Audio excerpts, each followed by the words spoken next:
Hey guys, Spike here, and I just want to do a quick video of what happened at BLFC this year.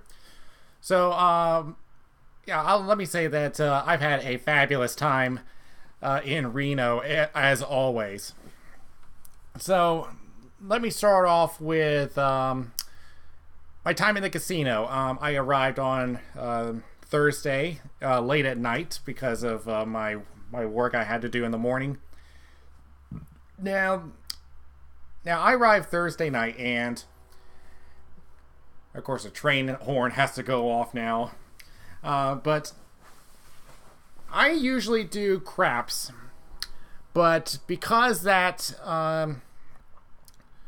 the minimum bet became 10 instead of 5, which I usually do, I decided I'm gonna try a new game. So I decided to play Roulette for the first time. Now, how I did Roulette. Now, let me see if I can bring up a. Let me see if I can bring up a picture of the Roulette table. This is similar to what the Grand Sierra Resort had. So here's your typical. Here's the Roulette table that they have. Now, my strategy was that. Now, let me see if I can trying to mirror myself with the picture here. Now, right here, this intersection here, I would usually put 2 chips, which cover 4 numbers, usually here and here. Yeah, either horizontally or vertically. And then I would have one chip in the middle on the line covering 2 numbers. Now, of course, if you play the numbers, your chances of winning obviously go lower, but your pay goes up. Now, there's one story that I'm definitely going to be remembering. I had a casual conversation with another player that was sitting beside me at the roulette table, and that person had a feeling that the number 00 was going to come up. So I said, you know what? Let's have a little duel. While you put your $5 on 00, I'll put my $5 on single 0. So we put our bets down. The lady at the table spins the ball around, and it lands on single 0. And I was like, wait, what? That didn't just happen. So I place that bet down as a joke, and I end up winning. Now, this was a $5 bet, and typical payouts of playing the straight up numbers is 35 to 1. So that means that on a $5 bet, I made $175 from one bet. That caught me off guard, and I cannot believe that I actually came off the table on the positive side. But yeah, that's definitely a roulette memory I'm going to have for a while. But I did play the craps table. I also played blackjack. Blackjack had some modified rules for this particular table, which they had frenzy rules, which allows me to double my bet at any time instead of only on the first card. Of course, you still have to stop after you double. But on a combination of the craps table and the blackjack table, I came up with a gain of $38. And I decided to do something I never thought I would do with casino winnings. And that is that I actually donated that $38 to charity for this year's con. And you'll see that in a video which I'll have coming up within the next few days. I I also did a slot machine, which I don't usually do because the casino usually controls how they pay out or when they pay out. But I decided to try something different. I decided to go with a traditional slot machine, one that uses actual reels. And now, if you saw my Twitter feed, you know what happens. I play for a while, and one of my spins gets me $200. And so I stopped playing right there, and I end up coming away with a net gain of $228. Now, I started off with $100, which means that machine paid me $328. And I spent some of my winnings going to the buffet because I thought I deserved a nice meal. Yeah, if you haven't been to the buffet, it's really nice. They got a wide selection, and yeah, it's a bit on the expensive side, but I'd say it's definitely worth it. Oh, what else? There was another reason why I did the slots. Now, usually when you go to a casino, they'll offer a membership card, and for this casino, you can earn points by playing the slots or video poker. And according to the Grand Sierra website, you'll earn a point for every $1 that you put in the slot machine or $2 in video poker. So, this weekend on Friday and Saturday, they were doing a promotion which you can add a multiplier of up to 20. I was lucky enough to get the 20 multiplier for both days. And it really boosted my points, which if you gain enough points, you'll get more perks as you go up to the next tier.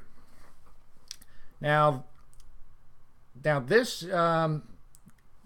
time around, now every 100 points that you get $1 in promo money, which you can use for the slot machine or video poker. So that's a chance for you to get some extra cash. So if you go to the casino, a membership card is definitely recommended. It's free, doesn't cost you a thing. So you can get some extra stuff from them. And if you play in the casino long enough, you can get some really nice things from them. But again, I do caution on gambling. Just don't let it go to your head. Now, for some stories in BLFC.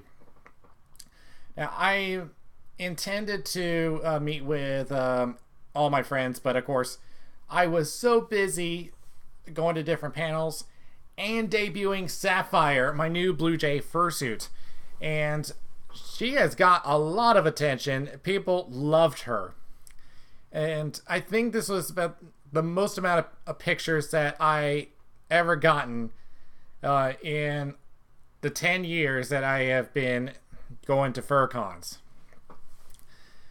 But yeah, I gave her some elegant movements. Yeah, kind of gave her a diva kind of look, but yeah, I'm keeping an eye out for any kind of photos on there. I did post at least one on my Twitter feed to get the full view of her, and yeah, she has got a lot of attention. And in fact, someone made a quick sketch of her. In fact, let me see if I can find it. Give me 1 second. Yep. See, this was on the last day of the con, I believe, and yeah, someone drew this, and it's really good, and even put their name on there Instagram feed. So yeah, I really appreciate that. So yeah, I wasn't expecting her to get so much attention. I even met up with Comic Crazy, the person who made Sapphire, and told her about the great reviews that she's gotten. So expect Sapphire to show up at more cons in the future. Yeah, I even had a couple of people following her around. She is that popular. Let's see. There was one thing that I did do, which I did not get to record because I was in suit at the time. But now, if you've gone to any of the concerts there, I guess, of great musicians, of course, my favorite being Matthew Ebel. What I didn't know is that he plays under a different name, and he performed under his Avian Invasion moniker, and now Matthew Ebel, playing under his own name, he plays piano rock. Under Avian Invasion, he plays progressive house and trance, two of my favorite genres. So I was glad to attend his performance. So yeah, I'll be listening to a lot more from him. So yeah, now he has so he plays under two names now. In fact, I believe Avian Invasion has a Twitter feed, and do they have a YouTube channel? Let me see. Yes, they do. In fact, there is some live performances that were put on video. I highly recommend this. This is some great EDM music. And he did get to team up with Ronnie Callan during the convention. So you do give a listen, and yeah, again, I recommend this guy. All right.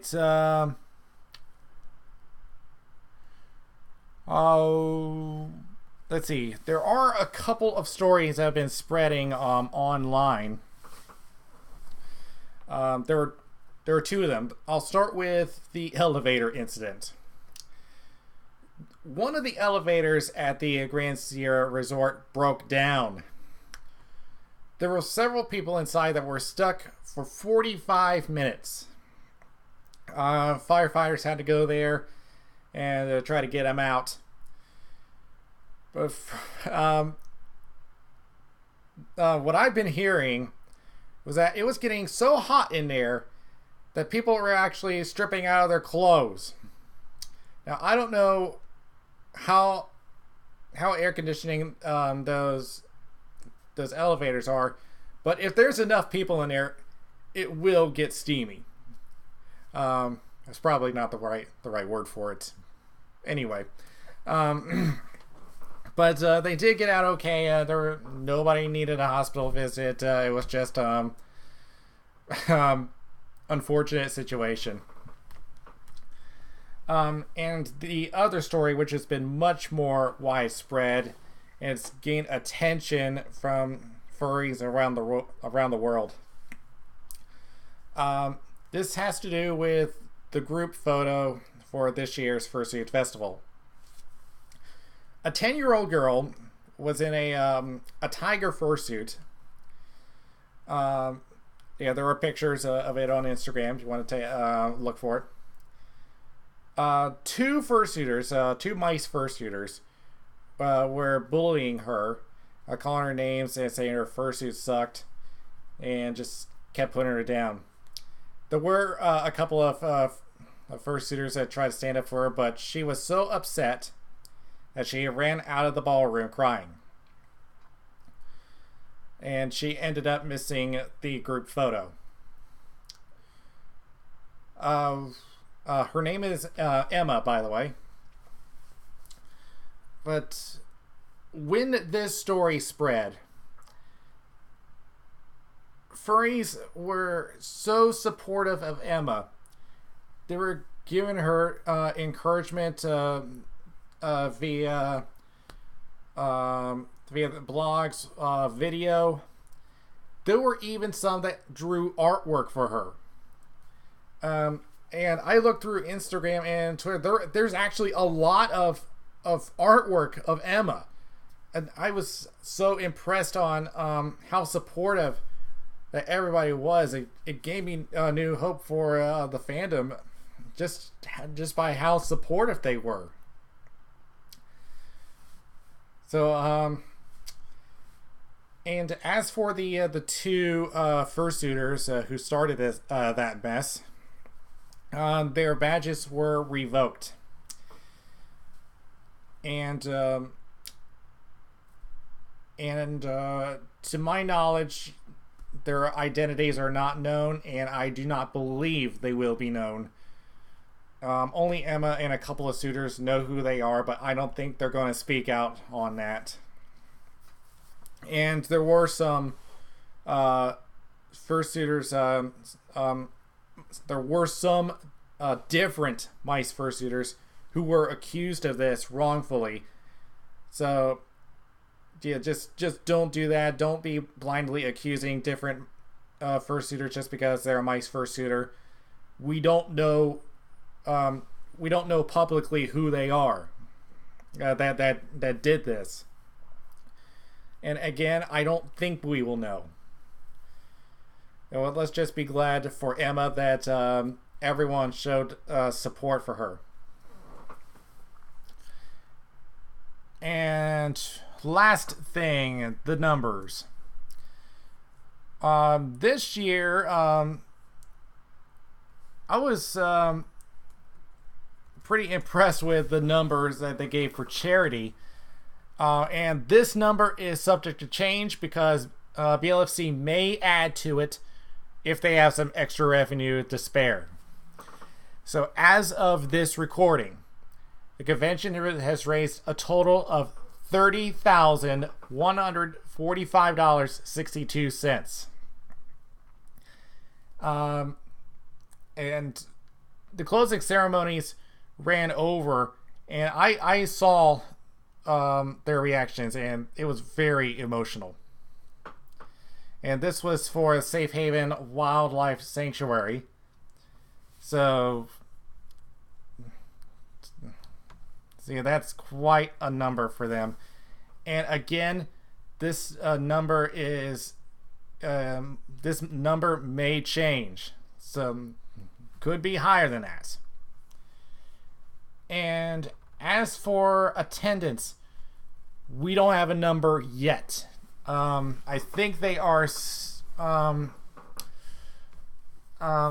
They may be still trying to get all the numbers, trying to verify all that, but they will post a number later on their website. So as soon as they announce how many attended, I will pass it on. And we don't have a theme for next year yet.